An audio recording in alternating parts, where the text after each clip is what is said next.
WOCA. Ocala.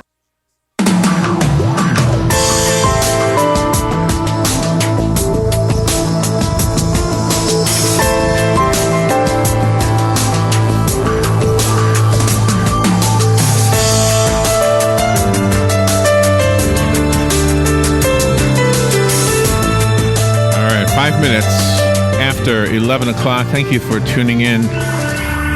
My dad was a police officer, and because he was a police officer, I knew, of course, other police officers. And if you went to a party as a kid and you would hear them talking, the things that they saw and the people that they had to deal with were stories unto themselves. And I often thought, gosh, a police officer would make a great novelist because they see so much. They see so much. And if you want to have a thriller novel, I mean, you would have so much information from being a police officer. After reading The Burning Man by Solange Ritchie, I started thinking, wait a minute, maybe the person with the real insight into the way the criminal mind works is by being an attorney. Yes. Maybe that.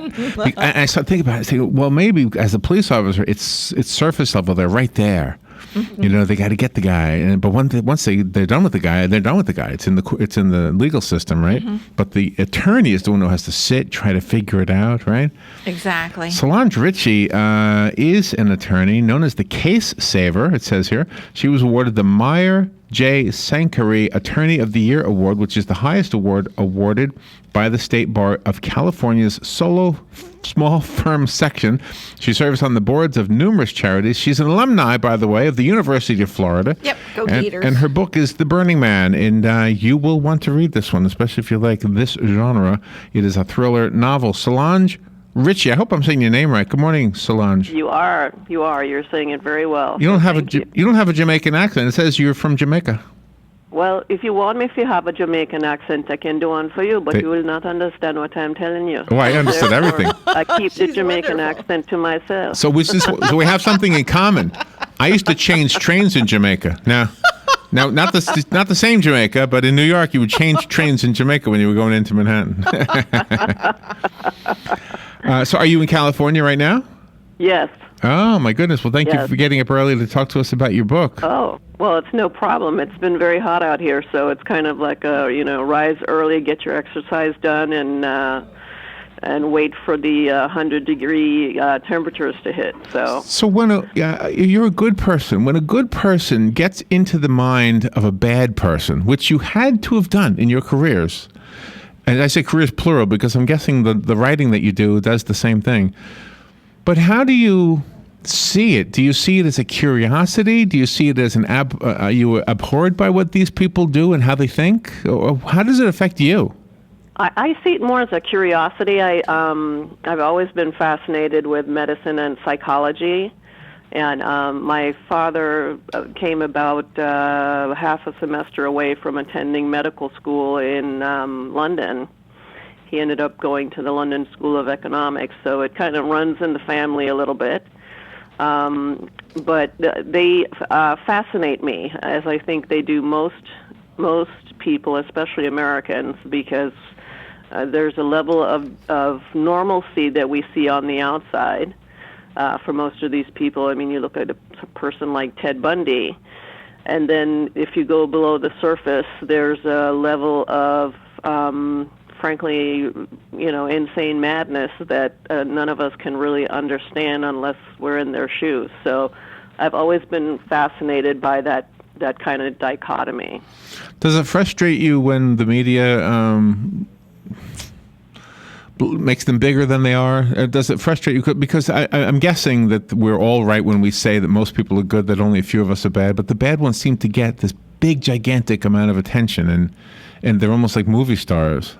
Yes, yes, it does. Especially recently, I think with a lot of the school shootings, I think that those are being, almost blown out of proportion because the kids are doing it just to get the attention, and it's a different level of madness, I think, and violence than, the more classic serial killers, the Ted Bundys and the Charles Mansons of the world.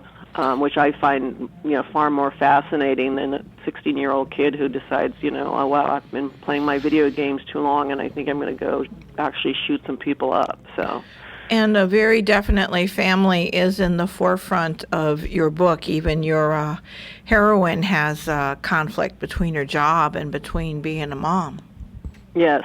That was one of the, well, there were a few reasons to write her as a female. That was definitely one of them. I mean, we've all seen the hard-boiled, Joe Schmo detective, ex-cop, military type guy. Sorry, I've got poodles in here who are fighting. Oh, is that what that was? I love poodles. I've got two I thought there was some poodles. guy getting mad at you.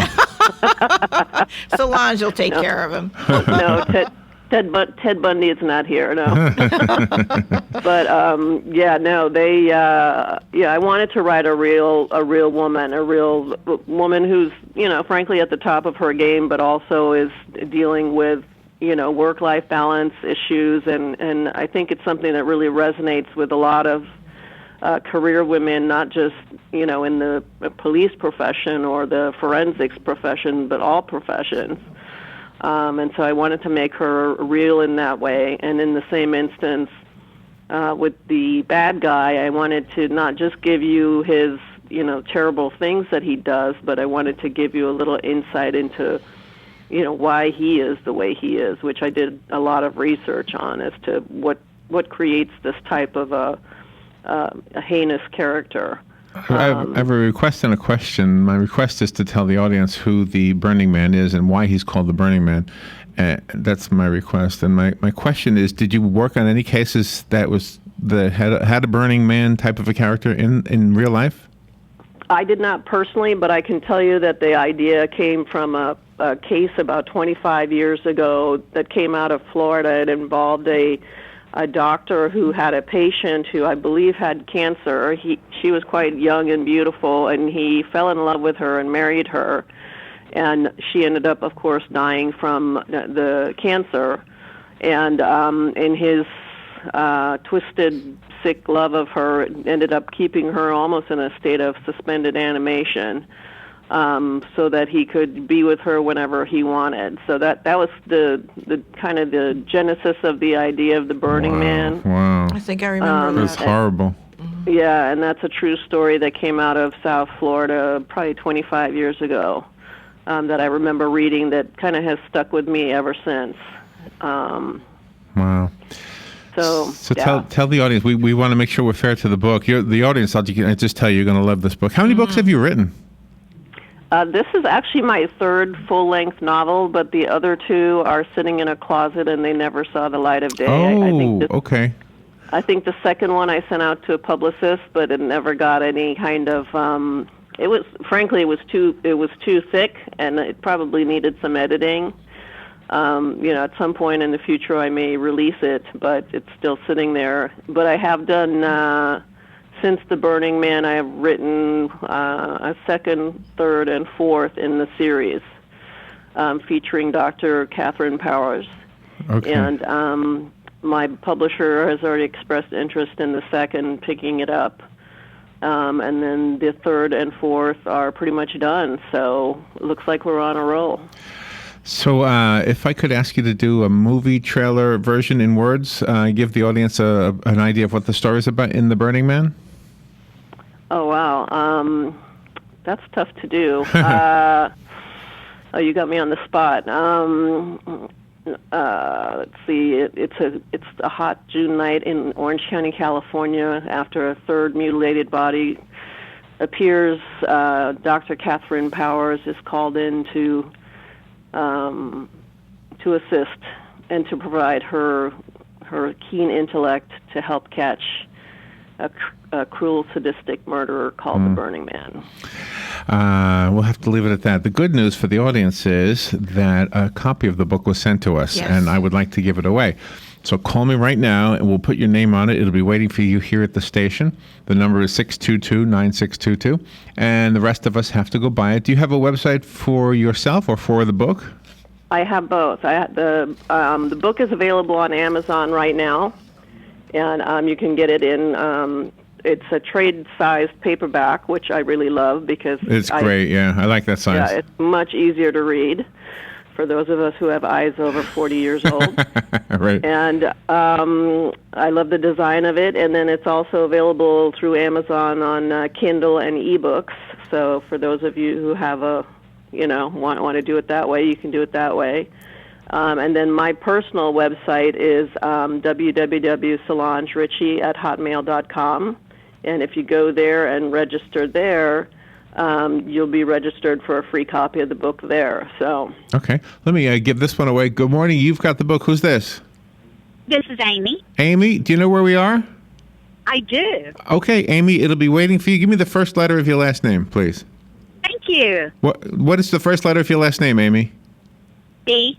B. Okay. It'll be waiting for you. As in boy. You got it. It'll be waiting for you. Thank you. Thank you, Amy. Solange, by the way, for the listeners, is spelled Solange, and Ritchie has a T in it, like Lionel Ritchie, I believe, spells his name that way, right? Correct. Yes. All right. Well, I never saw you when I changed trains in Jamaica, but I just had to use my joke one more time. Solange, thank you for being on the air. I hope we get to speak to you again. Do you ever get back to Florida? I do. I actually have my parents live in Pembroke Pines in Broward County. Oh, so really? They're back there quite often, and I'm actually going to do 4 book signings down there in early November. I'll be doing book signings in the Pembroke Pines area in Delray Beach, and then also in my old stomping ground, Key West, Florida. So, okay. Nice. So nothing near Gainesville or Ocala, huh? Not right now, but we could work on something, definitely.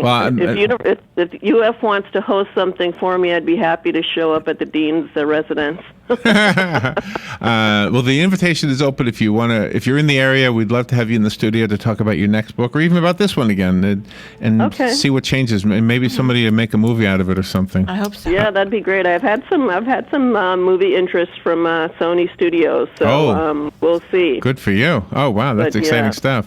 I'm a big Go Gator fan, so hopefully we'll have a good year this year. I've been kind of watching and waiting. It's like, come on, let's have our good recovery year. Yeah, That's right. I'm sure a lot of listeners just loved hearing that. Well, thank you for being on the air. That was fun. The Burning Man, Solange Ritchie. Go to the different websites that sell books, and you'll be getting a copy, and you will be happy with it. Thank you, Solange. Thank you. Fun stuff. And Amy, enjoy your book. Amy will enjoy it. Yes, Yes, she Amy will. B. All right, we'll be right back. Okay.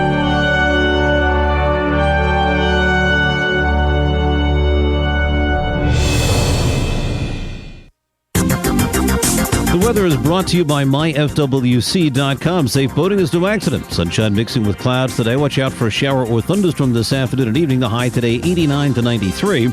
Partly cloudy overnight, though 73 to 77. Tomorrow, partly sunny with a shower and thunderstorm around in the afternoon and evening. The high 90 to 94.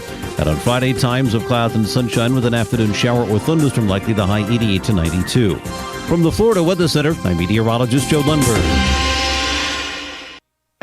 Get it for less at the DIY Home Center outlet. Get top quality real wood cabinets the same or less than the big box stores are selling the cheap stuff. And that's not all. Drywall screws big box stores are $6.47 a pound. At DIY, only $4.99. Plus, DIY has the largest selection of mobile home parts and accessories anywhere. From carpet to doors, get the DIY supplies you need for less. The DIY Home Center outlet. We are your building material closeout store. 2191 Northwest 10th Street, just 2 miles east of I-75.